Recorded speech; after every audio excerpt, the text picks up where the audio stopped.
예하! 라라아빠입니다. 오늘은 담낭 슬러지에 대해서 알아보려고 해요. 건강검진을 했는데 우연히 아파서 병원에 갔는데 담낭 슬러지가 있네요. 이런 얘기 굉장히 많이 들어보실 거예요. 왜냐면 실제로 3명 중에 1명 이상은, 특히 7세 이상에서는 담낭 슬러지를 가지고 있는 게 굉장히 흔해서 그래요. 그럼 담낭 슬러지가 있으면 큰일 났다, 우리 집 아이 아픈 거냐?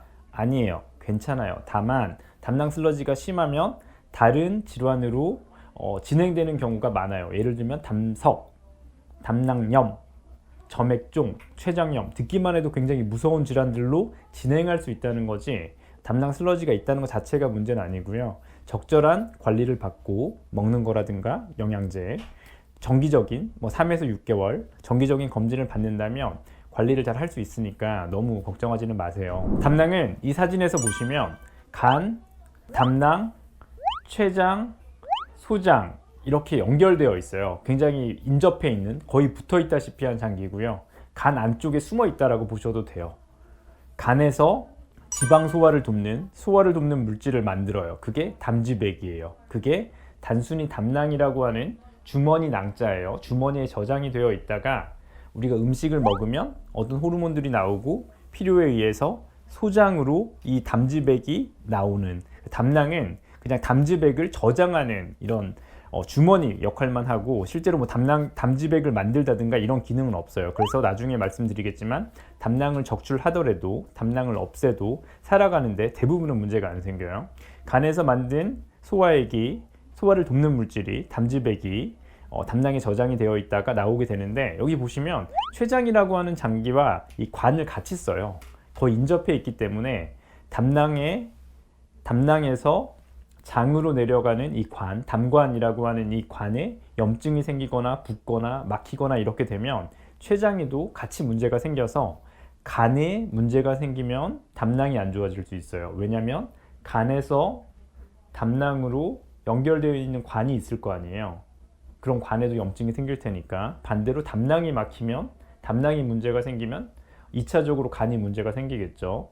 반대로 담낭에 문제가 생기면 췌장에 문제가 생길 수 있고, 췌장에 문제가 생기면 담낭에 문제가 생길 수 있고, 그래서 간담체, 얘는 깐부죠. 같이 가죠. 하나가 문제 생기면 당연히 다른 쪽이 문제가 생길 수 있어요. 그래서 담낭 슬러지를 관리해야 되는 이유 중에 하나는, 췌장염은 너무나 흔하니까, 너무 무서우니까, 그리고 담낭 슬러지가 만약에 너무 방치되면 간까지 문제를 일으킬 수 있으니까 반드시 관리를 해야 되는 질환인 건 맞아요. 담낭 슬러지가 진단됐으면 가장 먼저 해야 될 것은 원인을 찾아보는 거예요. 병원에서 원인을 찾아야 될 것은 담낭 슬러지가 호르몬 질환에 의해서 2차적으로 생긴 건 아닌지 살펴보는 거예요. 쿠싱이라고 하는 호르몬 질환이 있으면 대부분 담낭 슬러지가 생겨요. 그래서 이런 호르몬 질환은 없는지 부신 크기를 평가한다든가, 의심이 된다면 물을 많이 먹거나 밥을 굉장히 많이 먹는 아이라면 쿠싱, 부신 피질 기능 항진증이라고 하는 호르몬 진단을 위해서 ACTH라고 하는 혈액 검사를 한다든가, 다른 상위 여러 검사들을 해볼 수가 있고요. 간이라든가 췌장에 대한 아주 면밀한 평가도 필요해요. 보호자분이 수의사분과 상의해야 될 거는 시기적인 요인이에요. 우리 아이가 계란 노른자를 하루에 1개씩 먹고 있다. 큰일이죠. 오늘도 온 아이가 콜레스테롤 수치, 지방 수치가 굉장히 높아요. 왜 이렇게 높아요 했더니 노른자를 먹였대요. 노른자 먹으면 올라가요. 이런 아이는 담낭 슬러지 고위험, 아까 담낭이 하는 역할은 담지백을 저장하는 역할이라고 했는데, 거기에 먼저 때가 낀 거잖아요. 뭔가 슬러지가 생긴 거잖아요. 그 이유는, 만약에 맨날 노른자를 먹으면, 소고기를 먹으면, 병원이나 마트에서 파는 간식을 맨날 먹으면, 과하게 먹으면, 소화액이 많이 필요하니까, 담지백이 많이 필요하니까 계속적으로 생성을 하다 보니까 이게 막힐 수가 있겠죠. 그래서 시기에 문제는 없는지 이런 관리를 하는 게 굉장히 중요하고, 그 시기에서는 지방 함량을 낮추는 게 가장 중요해요. 그리고 비만한 아이에서 담낭 슬러지가 더 많을 수 있으니까요. 100번 강조해도 부족함이 없는 적정 체중을 유지하는 것은 굉장히 중요해요. 담낭 슬러지에 대한 검사는 대부분은 초음파로 하게 되는데요. 만약에 좀 심각한 경우, 점액종이 됐다든가 담관이, 총담관이 확장이 있다든가 이런 경우에 정확한 면밀한 진단을 위해서는 CT 촬영을 하는 경우도 있지만, 대부분 담낭 슬러지는 초음파로 진단하게 되고, 동일한 장비로 동일한 선생님이 반복적으로, 때로는 3개월, 때로는 6개월, 아주 괜찮은 아이들은 1년에 한 번씩 담낭 슬러지 검사를 정기적으로 받는 게 좋아요. 지금 초음파 검사에서는 이렇게 시꺼멓게 보이는 건 전부 다 담낭이에요. 이렇게 보이는 건 간이고, 간 안쪽에 파묻혀 있는 것처럼 보이죠. 이렇게 시꺼멓다는 얘기는 아무것도 없다는 얘기예요. 방광, 오줌 주머니, 물만 있으면 이렇게 시커멓게 돼요. 근데 방광염이 있으면, 아니면 출혈이 있으면 하얗게 되고, 담낭도 마찬가지예요. 담즙액은 이렇게 투명한 액인데요. 만약에 담낭 슬러지가 있다, 아니면 담낭 슬러지가 심하다라고 하면 이 시꺼먼 주머니, 이 시꺼매야 되는 이 담낭이라고 하는 주머니에 이 하얀색 물질들이 이 아이는 좀 심하죠. 거의 점액종 상태로 굉장히 심해진 이런 상태고요. 시꺼먼 주머니가 있어야 되는데 많이 하얘졌어요. 이러면 담낭 슬러지가 굉장히 심하네요. 그래서 이 아이는 바로 먹는 약을 처방하고 시기를 바꾸고 뭐 호르몬, 기저질환에 대한 관리를 하고 종합적, 다중적인 관리를 했더니 이런 식으로 다시 시꺼먼 부분들이 보이기 시작했어요.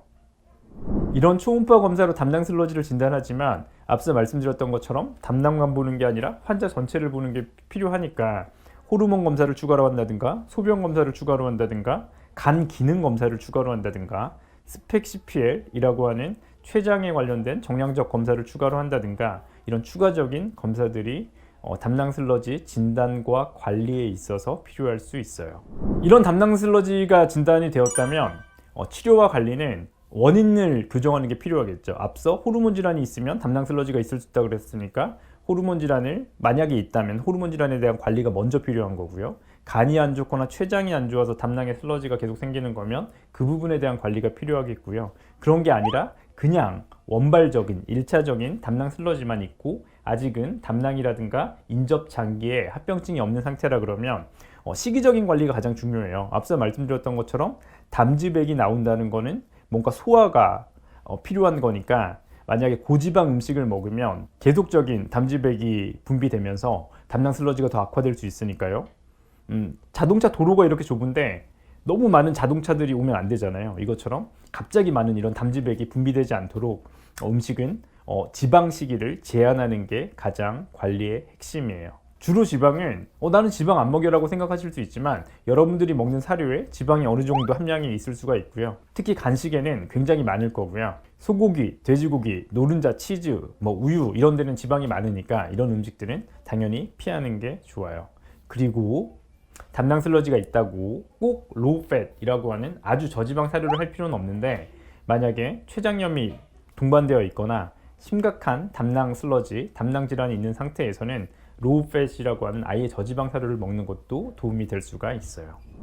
호르몬 질환과 같은 기저질환에 대한 관리, 간, 췌장, 동반된 인접한 장기에 대한 관리, 체중 관리, 식이 관리 이게 가장 중요하고요. 이후에 이제 하는 게 간 보호제예요. 간 보호제는 아이들마다 다르게 처방될 수가 있으니까 수의사 선생님 처방에 맞게 간 보호제를 먹는 게 필요하고요. 담낭 슬러지가 있으면 아이들마다 재검에 대한 주기도 달라요. 어떤 아이들은 2주에 한 번 보기도 해요. 1주 만에 보기도 하고 만약에 담낭 슬러지가 정말 막혀가는 것 같다 그러면 다음날 검사할 수도 있겠죠. 일반적으로는 3개월 6개월 이렇게 검사하는 경우가 있으니까 재검 주기도 아이들마다 다르다. 최근 의학은 환자들마다 맞춤으로 적용하는 거예요. 이 아이한테는 이렇게, 이 아이에게 맞춤으로 치료하는 게 필요한데 저희 선생님들을 보면 카톡으로 내과 교수님하고 이렇게 계속적으로 담낭 관리에 대해서 문의하는 것도 많이 받고요. 미국의 담낭, 소화기 쪽 전공하는 선생님과 상의를 해서 관리 방안을 결정하는 경우도 봤고요. 관리 방안이 병원들마다 아니면 조금씩은 다를 수 있는데 가장 중요한 거는 맞춤으로 관리하는 게 중요해요. 오늘은 담낭 슬러지에 대해서 알아봤어요. 도움이 되셨나요? 꼭 도움이 되셨으면 좋겠고요. 그럼 소중한 우리 예불리님들 오늘 하루도 행복하고 평안한 멋진 하루 보내세요.